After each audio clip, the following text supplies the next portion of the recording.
দোকানের মতো chocolate cake কি করে বাড়িতে তৈরি করবে আজকের ভিডিওতে সেটাই শেয়ার করব। আসসালামু আলাইকুম, কেমন আছো তোমরা সবাই? নতুন একটি রেসিপিতে তোমাদের সবাইকে স্বাগত জানাই। একদম দোকানের মতোই নরম স্পঞ্জি হবে, যে কেউ বানাতে পারবে এটা। আর যারা প্রথম বানাচ্ছে তারাও খুব সহজে বানিয়ে ফেলতে পারবে এই চকলেট কেক। যেহেতু বড়দিন তো চলে আসলো আর মাত্র 2-3 দিন হাতে আছে, তো খুব সহজে বানিয়ে ফেলতে পারবে একদম দোকানের মতো। দেখে নাও তাহলে আজকের রেসিপি। ভিডিও শুরু করার আগে একটাই রিকোয়েস্ট, চ্যানেলটিকে যদি সাবস্ক্রাইব না করে থাকো তাহলে সাবস্ক্রাইব করে দিও, পাশে থাকা বেল আইকনটাকে প্রেস করতে ভুলো না। আর যদি ফেসবুক থেকে দেখো তাহলে পেজটাকে অবশ্যই ফলো করে দিও। চলো তাহলে ভিডিওটা শুরু করা যাক। তো এখানে প্রথমে চিনিটাকে গুঁড়ো করে নিয়েছি।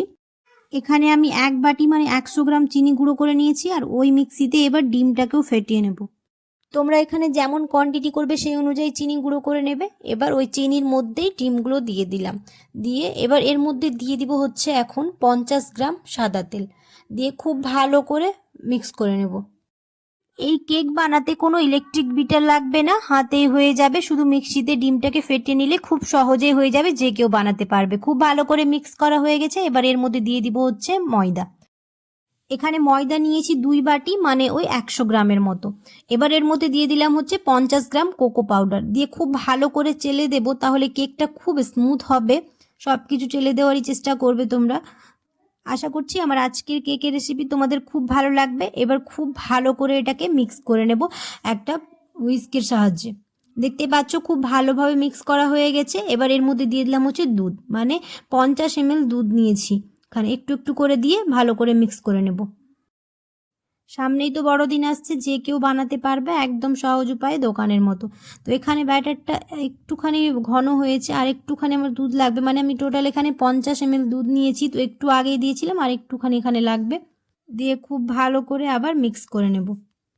বড়দিন হোক বা এমনি যে কোনো সময় এই চকলেট কেক একদম খুব সহজেই বানিয়ে ফেলতে পারবে তোমরা। এবার এর মধ্যে দিয়ে দিলাম হচ্ছে স্বাদ অনুযায়ী নুন।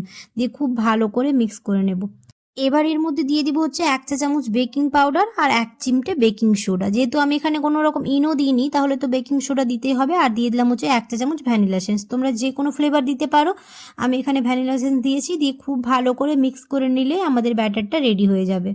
আশা করছি আমার আজকের রেসিপি বুঝতে তোমাদের কোনো অসুবিধা হয়নি। এখানে ব্যাটারটা রেডি হচ্ছে, ততক্ষণে কড়াইটাকে প্রিহিট করতে দিয়ে দিলাম।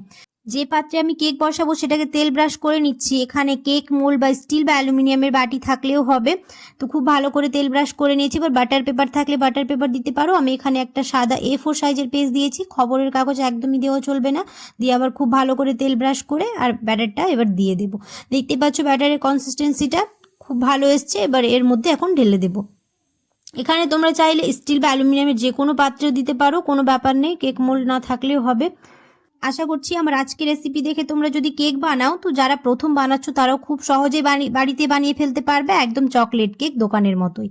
তো এরকম করে একটু বাটিটাকে করে নেব, র্যাপ করে নেব, তাহলে কেকের যে এয়ারটা থাকে মধ্যে সেটা চলে যাবে। তো এবার এটাকে দিয়ে দিব হচ্ছে 30 থেকে 35 মিনিটের জন্য। 30 থেকে 35 মিনিট হয়ে গেছে। এবার এর মধ্যে এখন কিশমিশ আর একটু কাজু দিয়ে গার্নিশিং করে নেব, তাহলে দেখতে ভালো লাগবে। তো প্রায় 30 মিনিটের মতো রেখেছিলাম, তারপর এটা দিয়েছি, তাহলে খুব ভালোভাবে এটা বসে যাবে। আর প্রায় 30 মিনিটের মতো রাখবো, তাহলে রেডি হয়ে যাবে আমাদের কেক। এই ড্রাই ফ্রুটগুলো দেওয়ার পরে আর প্রায় 30 মিনিটের মতো রাখবো। অনেকেই 30 মিনিট 35 মিনিটে বলে কেক রেডি হয়ে যায়, কিন্তু সত্যি কথা বলতে 30 মিনিটে কোনো দিনই হয় না।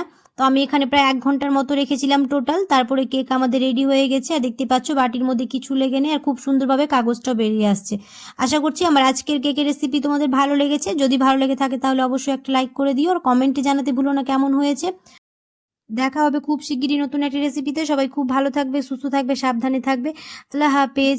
আর কমেন্টে জানাতে একদমই ভুলবে না।